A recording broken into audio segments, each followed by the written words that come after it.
Sobat Noba, PTTH Dunia 1000 Besar episode 157 sudah rilis nih. Tanpa banyak basa-basi, yuk langsung saja kita lanjutkan kisah sebelumnya. Di episode sebelumnya, Xiaoyan bersama San Yao dan Cixing melanjutkan penelusuran di dalam kediaman misterius peninggalan seorang alkemis tingkat dewa. Setelah menemukan lembaran putih berisi petunjuk yang kemudian lenyap, mereka menyadari bahwa tempat itu menyimpan rahasia besar tentang masa lalu San Yao dan Cixing. Di ruang alkimia, mereka mendapati kuali dan pil obat telah hilang, seolah ada seseorang yang lebih dahulu menjarah tempat itu. San Yao pun mulai mengingat samar bahwa dia dan Cixing pernah datang ke sana saat masih bayi. Kemungkinan karena pengaruh kekuatan jiwa seorang alkemis dewa. Sementara itu di bagian belakang kediaman, Cixing ditahan oleh seorang pria misterius. Pil embrio tingkat 4 yang dahulu diremehkan, namun kini hidup dan memiliki kekuatan setara Dodi bintang 8. Tanpa menyadari ancaman tersebut, Xiaoyan dan kelompoknya tiba di depan aula kayu, tempat yang diyakini menyimpan harta atau rahasia penting kediaman itu. Suara berderit pelan terdengar ketika pintu kamar terbuka. Di hadapan Xiaoyan terpampang sebuah ruangan yang penuh dengan debu tebal, seolah telah lama ditinggalkan tanpa jejak kehidupan. Dia melangkah masuk beberapa langkah, mengangkat tangannya, dan menyapu sedikit debu di udara. Seketika, debu berterbangan begitu padat hingga menandakan bahwa tempat ini telah lama tidak tersentuh manusia. Ruangan itu sangat luas. Di tengah aula utama terbentang sebuah jalur yang membelah ruangan menjadi dua bagian. Di kedua sisi jalur itu berjajar 10 kursi kayu. Sementara di ujung tertinggi ruangan berdiri 2 kursi berlapis emas yang tampak megah. Di belakang kursi emas itu terdapat sebuah dinding besar. Dan pada dinding tersebut tergantung sebuah lukisan indah yang menggambarkan sebuah cauldron raksasa. Di dalam cauldron itu tampak sebutir pil seukuran mata naga, bersinar seolah-olah sedang benar-benar ditempa dalam proses alkimia. Saat Xiaoyan tengah mengamati setiap detail ruangan tersebut, San Yao yang berada di sampingnya tiba-tiba menunjukkan ekspresi heran. Dia menunjuk ke arah meja kayu di antara 2 kursi emas. "Xiaoyan, benda itu apa sebenarnya?" ucap San Yao pelan. Xiaoyan menoleh mengikuti arah telunjuk San Yao. Di atas meja kayu di antara kursi emas itu tampak sebuah kotak panjang berdebu. Panjangnya kira-kira setara dengan lengan manusia. Dan karena lapisan debu yang tebal, bentuk aslinya sulit dikenali. Xiaoyan menatapnya beberapa saat, kemudian mengatakan, "Baiklah, kita dekati dan lihat lebih jelas." Namun, sebelum dia sempat melangkah, San Yao dengan cepat memegang sudut jubahnya. Matanya menunjukkan kekhawatiran. "Jangan, itu berbahaya." Xiaoyan menatapnya dengan heran. Berdasarkan persepsinya melalui kekuatan jiwa, dia tidak merasakan adanya ancaman apapun di sekitar. Sementara itu, Cixing yang berdiri di dekat pintu hanya menghela nafas malas dan berkata dengan nada acuh, "Sudahlah, aku hanya seorang pengawal upahan. Jangan harap aku ikut campur urusan seperti ini. Selama kau menepati janji dan memberiku pil yang kuinginkan, aku tidak akan menyentuh harta di sini." Ucapannya jelas menegaskan bahwa dia tidak tertarik pada apapun yang ada di dalam gedung tua ini. Tugasnya hanyalah melindungi Xiaoyan hingga keluar dari pegunungan gurun ini. Setelah itu, kesepakatan mereka berakhir. Xiaoyan tersenyum kecil. "Tentu saja, kau tidak perlu khawatir." Namun sebelum mereka melangkah, suara lain tiba-tiba terdengar di benak Xiaoyan. "Jangan masuk, itu adalah sebuah jebakan mekanisme." Xiaoyan sontak menghentikan langkahnya. Sejak mereka membuka pintu dan masuk ke aula ini, dia memang tidak merasakan adanya fluktuasi doge sedikit pun. Karena itulah dia tidak menaruh curiga sebelumnya. Long Yi melanjutkan kata-katanya, "Benar, aku yakin tempat ini bukan tidak pernah dimasuki orang. Hanya saja mereka semua terhalang oleh mekanisme ini." Xiaoyan berpikir sejenak, lalu mengalihkan pandangan kepada San Yao. "San Yao, apakah kau tahu rahasia di balik 10 kursi kayu dan 2 kursi emas itu?" San Yao menggeleng perlahan. "Tidak, tapi aku bisa merasakan benda-benda itu memiliki kehidupan." Kening Xiaoyan berkerut, rasa penasaran dan kewaspadaan bercampur menjadi satu. Cixing menatap keduanya dengan nada canggung. "Jadi, sekarang apa yang akan kita lakukan?" Xiaoyan menghela nafas panjang. "Kita sudah sampai sejauh ini. Mustahil kita keluar dengan tangan kosong. Aku ingin mencoba." Mendengar itu, San Yao tampak sedikit bersemangat dan mengangguk. "Aku juga ingin tahu apa yang tersembunyi di baliknya." Cixing tertawa kecil. "Kalau begitu, mari kita lakukan."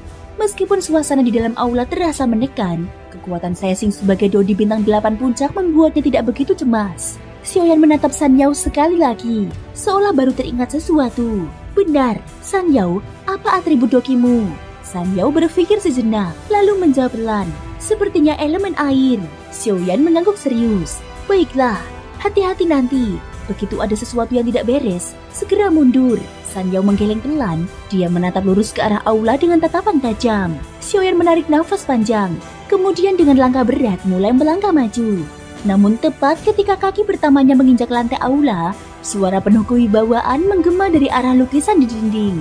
Siapapun yang berani memasuki kediamanku akan terkurung dalam kayu selama 1000 tahun. Nada suara itu mengguncang seluruh aula. Seketika, Xiaoyan merasakan tekanan dahsyat menghantam tubuhnya, membuat doge di dalam tubuhnya bergejolak hebat. Ia menggertakkan gigi menahan tekanan itu. Betapa mengerikannya aura penindasan ini. Langkahnya berat, namun dia tetap maju tanpa gentar. Setiap langkah terasa seperti menembus dinding tak kasat mata yang menahan seluruh kekuatannya. San Yao dan Sesing berada di belakang, wajah mereka tegang namun masih dapat bertahan. Ketika Xiaoyan hendak membantu San Yao, gadis itu justru menggeleng pelan dengan wajah teguh. Tidak perlu, aku bisa menahannya sendiri. Xiaoyan menatapnya sekilas dan mengangguk. Di dalam hati, dia mengakui bahwa keturunan suku ikan Tianmu memang luar biasa kuat. Pada saat yang sama, di tempat lain dalam kegelapan di luar aula, sebuah bayangan samar melayang di udara. Suara berbisik keluar dari kehampaan. Menarik, setiap kali ada yang memasuki aula ini, mereka akan disambut oleh kekuatan sisa dari Xianxi kayu gila. Tapi ketiga orang ini mampu menahan tekanan itu. Mungkin mereka layak melihat apa yang tersimpan di dalam kotak itu. Beberapa menit kemudian, tekanan mengerikan itu perlahan memudar. Xiaoyan, San Yao, dan Sesing akhirnya berhasil berdiri di hadapan barisan kursi kayu tanpa paksaan. Hanya satu langkah lagi, dan mereka akan benar-benar memasuki area inti mekanisme tersebut. San Yao menatap ke arah kotak di atas meja, lalu berkata dengan suara lembut, "Mungkin aku punya cara untuk menonaktifkannya." Xiaoyan segera menatapnya dengan penuh harap. "Benarkah? Katakan cepat." San Yao menarik nafas pelan, kemudian menjelaskan, "Mungkin sulit dipercaya, tapi aku dapat merasakan kekuatan yang tersebar di seluruh kediaman ini. Anehnya, sebagian dari kekuatan itu bisa kutarik dan kukendalikan." Xiaoyan tercengang mendengarnya. Matanya menatap lurus ke arah dua kursi emas di ujung ruangan. Di atasnya, tampak dua kotak tua tertutup debu. Namun aura misterius yang terpancar darinya membuat pupil matanya menyempit tajam. "Apakah itu senjata abadi?" San Yao menjawab, "Sepertinya begitu. Sejak berada di luar danau, aku sudah merasakan semacam panggilan samar. Setelah tiba di istana ini, aku semakin yakin bahwa ada hubungan erat antara diriku dan tempat ini." Xiaoyan mengangguk pelan.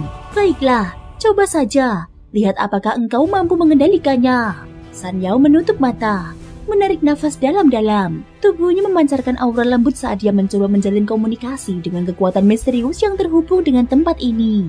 Namun di sudut ruang, di balik tabir samar yang tak terlihat oleh mata manusia, terdengar suara pelan dari sosok tersembunyi di dalam kehampaan. Menarik, Klan Tianmu dan Dewa Kayu ternyata memiliki hubungan sedalam ini.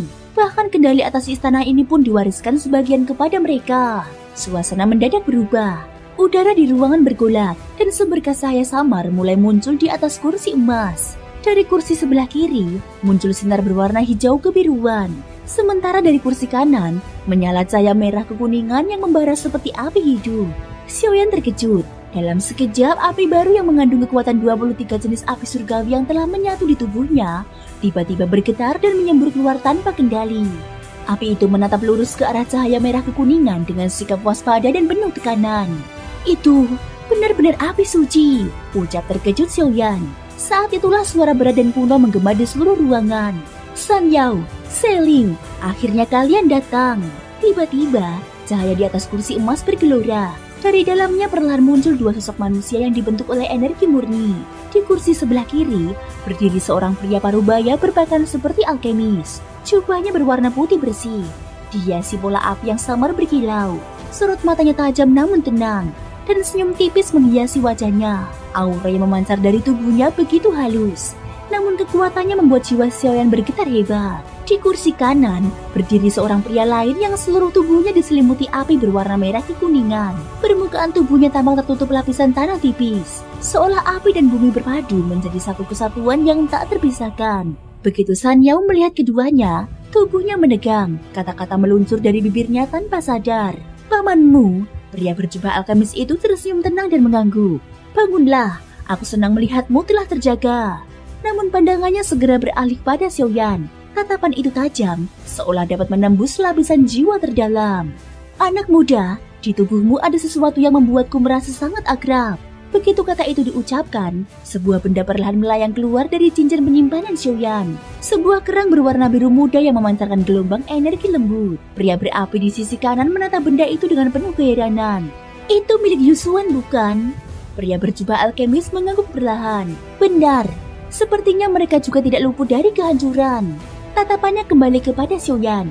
Namun aneh, mengapa begitu banyak benda berharga ada padamu? Kata-kata itu membuat seluruh ruangan terasa berat. Bahkan Sesing yang memiliki kekuatan mendekati Dodi Bintang 9 pun merasakan tekanan luar biasa dari dua sosok di atas kursi emas tersebut. Jadi, mereka adalah pemilik sejati istana ini. Gumamnya, kekuatan mereka jauh di atas dugaan. Setara dengan puncak Dodi sejati, bahkan lebih kuat daripada Raja Suwaning dan Kintian. Saat suasana menjadi tegang, pria berjubah alkemis menatap Xiaoyan kembali. Anak muda, mengapa benda peninggalan Yusuan ada padamu? Apakah engkau yang membunuhnya? Nada suaranya berubah tajam dan penuh kecurigaan. Dia bisa merasakan di dalam tubuh Xiaoyan terdapat kekuatan naga kuno, jiwa Longyi, yang membuatnya terkejut. Xiaoyan segera menjawab dengan sopan. Senior, sepertinya ada kesalahpahaman. Kerang ini memang milik lantianmu. Aku hanya menggantikannya untuk diserahkan kepada San Yao atas permintaan senior Yusuan. Sosok berapi di sisi kanan tiba-tiba tersenyum tipis. Benarkah? Rasanya tidak sesederhana itu. Kakakku, lebih baik kita tarik keluar jiwanya dan memeriksanya langsung. Sang alkemis menatap Xiaoyan dalam diam, lalu perlahan mengangguk. Baiklah, uji saja kekuatan hatinya. Jika anak ini memiliki jiwa yang murni, dia mungkin layak menerima sesuatu darimu. Setelah berkata demikian, dia menatap San Yao kembali. Kau baru saja terbangun bukan? Ini adalah warisan klanmu. Ambillah. Pria itu mengangkat tangan, melemparkan kerang biru itu ke arah San Yao. Namun San Yao menggeleng pelan. Aku tidak bisa menerima ini. Benda itu kini adalah milik Xiaoyan. Jika bukan karena dia, aku mungkin masih terperangkap dalam tidur panjangku. Dia menatap kedua sosok di atas kursi emas itu dengan mata tajam. Siapa kalian sebenarnya?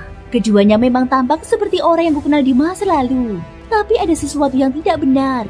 San Yao menatap tajam, matanya berkilat. Dia menyadari hanya ada dua kemungkinan, entah mereka adalah penipu atau mereka sedang menguji mereka. Pria berjubah alkemis tersenyum tipis. Menarik, kalau begitu, mari kita lihat seberapa besar kekuatan anak ini. Begitu kata-kata itu diucapkan, sosok berapi di sisi kanan melangkah maju. Tubuhnya meledak dalam kobaran api yang membakar udara di sekitarnya. Keparat, Xiaoyan mendecak pelan, menggertakkan giginya. Dia tidak tahu apakah kedua sosok itu asli atau palsu. Namun satu hal pasti, kekuatan yang terpancar dari tubuh sosok berapi itu adalah api suci. Kekuatan tertinggi yang bahkan mampu menekan seluruh api surgawi di tubuhnya. Dalam situasi itu, dia hanya bisa menegakkan kewaspadaan. Mantra api di dalam tubuhnya berputar dengan kecepatan tinggi, dan lingkaran demi lingkaran api terus bermunculan dari tubuhnya.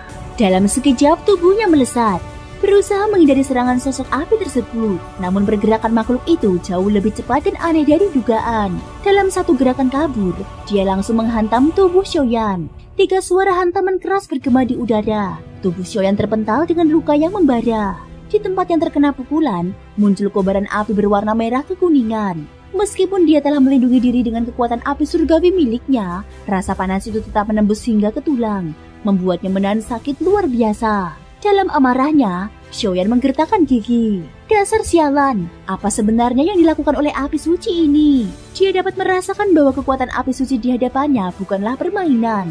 Serangan itu tidak bermaksud membunuh, namun tekanan yang dibawanya mengandung kekuatan luar biasa yang membuatnya kagum sekaligus waspada. Di dalam tubuhnya, mantra api berputar semakin cepat, seolah haus akan kekuatan itu, seolah-olah ingin menelan api suci tersebut sepenuhnya. Bahkan api surgawi di dalam tubuhnya ikut meraung dengan penuh amarah, menantang kekuatan api suci itu secara naluriah. Sosok api itu mengeluarkan suara dingin. Gerakanmu terlalu lambat. Tubuh Xiaoyan terlempar, darah menetes di sudut bibirnya. Nafasnya tersengal. Dalam hati dia terkejut. Dia akhirnya menyadari bahwa kekuatan api suci ini berada jauh di atas batas yang sanggup dia hadapi saat ini. Begitu lamban. Jangan bicara tentang wujud asliku atau masa kejayaanku. Bahkan menghadapi seberkas kekuatanku saja kau tidak sanggup. Jika begini, kau hanya mempermalukan mantra pembakaran di dalam tubuhmu. Sosok itu menatapnya dengan tatapan menghina. Jika kau bahkan tidak bisa mengalahkanku, sebaiknya kau keluar dari sini.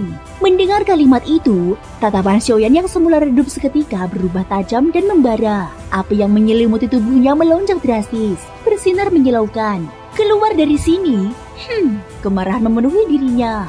Api yang memadukan 23 jenis api surgawi menyala dengan panas luar biasa, membuat suhu di sekitar meningkat tajam. Perubahan 3 misteri api surgawi. Seruan keras bergema, diikuti dengan munculnya sebuah simbol misterius di antara alisnya. Dalam sekejap, aura Xiaoyan meningkat secara luar biasa hingga mencapai puncak Dodi bintang 5. Sosok api itu menatap simbol tersebut dengan mata menyipit. Simbol itu mengapa terlihat begitu familiar? Dia tampak terkejut, lalu menatap lebih tajam. Tidak mungkin, itu adalah... Di sisi lain, sang alkemis yang juga memperhatikan perubahan pada Xiaoyan membeku di tempat. Bagaimana mungkin simbol itu muncul pada dirinya? Simbol misterius di dahi Xiaoyan bukanlah sesuatu yang bisa dimiliki sembarang orang.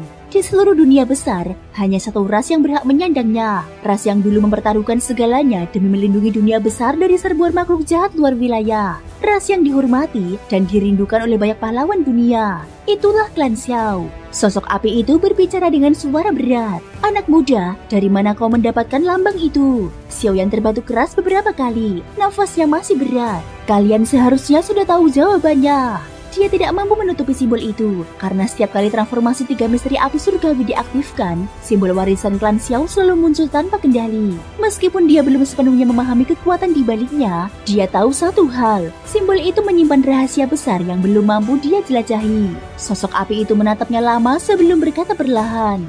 Meskipun simbol itu tidak mungkin dipalsukan, tetapi kau tahu, memperlihatkannya sama saja dengan mencari kematian. Ucapannya datar, namun ada suaranya mengandung keterkejutan mendalam. Dia tahu, simbol itu hanya mungkin dimiliki oleh keturunan asli klan Xiao. Tunggu, bukankah klan Xiao sudah terkurung di dalam segel mereka? Bagaimana mungkin ada pewaris yang muncul di sini? Tiba-tiba dia berseru kaget. Tidak mungkin, dengan kekuatan seorang Dodi bintang 5, kau tidak seharusnya mampu bertahan di sini.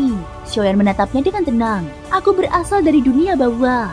Mendengar jawaban itu, sosok api itu tampak mengerti. Dunia bawah, pantas saja. Kekuatan di sekujur tubuhnya perlahan mereda. Dia menoleh kepada sang alkemis di sampingnya. Sekarang, apa yang harus kita lakukan? Sang alkemis termenung sejenak sebelum menjawab perlahan. Sudahlah, keadaan sudah sejauh ini. Mungkin anak ini justru bisa membantu kita. Ia melanjutkan melalui transmisi suara. Berbicara hanya kepada sosok api itu. Pemuda ini bukan orang biasa. Aku telah memeriksa tubuhnya. Dia menyembunyikan kekuatan luar biasa. Dokinya telah mencapai tahap Dodi bintang 5. Dan kekuatan jiwanya berada di puncak tingkat fana. Selain itu, api yang ia kendalikan jumlahnya mencapai 23 jenis. Sosok api itu terdiam, matanya berkilat heran. Aku juga merasakannya. Api miliknya sangat unik. Walau belum sebanding dengan api suci, kekuatannya tetap menakutkan. Mungkin karena teknik yang ia latih.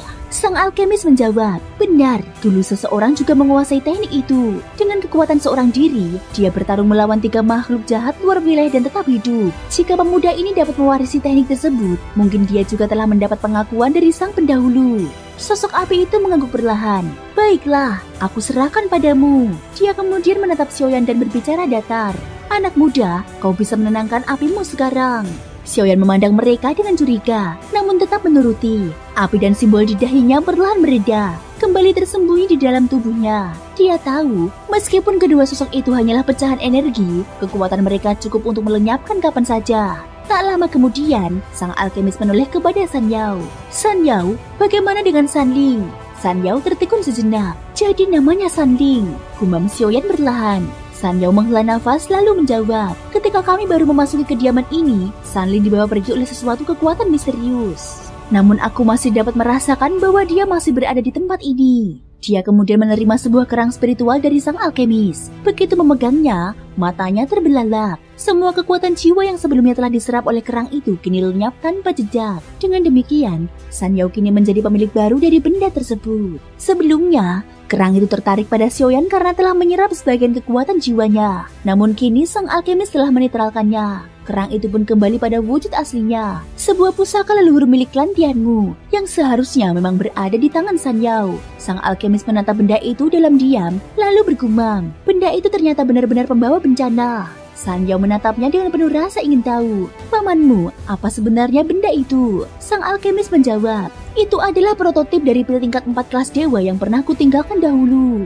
Mendengar itu, Xiaoyan tertegun. Bibirnya bergerak sedikit. Suaranya hampir tidak terdengar. Pil tingkat 4 kelas dewa. Kedua matanya memancarkan keterkejutan dan rasa hormat mendalam terhadap kekuatan yang bahkan melampaui pemahamannya saat ini. Thank you guys sudah mendengarkan ceritaku di episode kali ini sampai akhir. Ikutin terus kelanjutan episode berikutnya ya. Terima kasih buat kalian semua yang udah subscribe, like, dan komennya. Semoga hari kalian menyenangkan. Sampai jumpa dan bye-bye.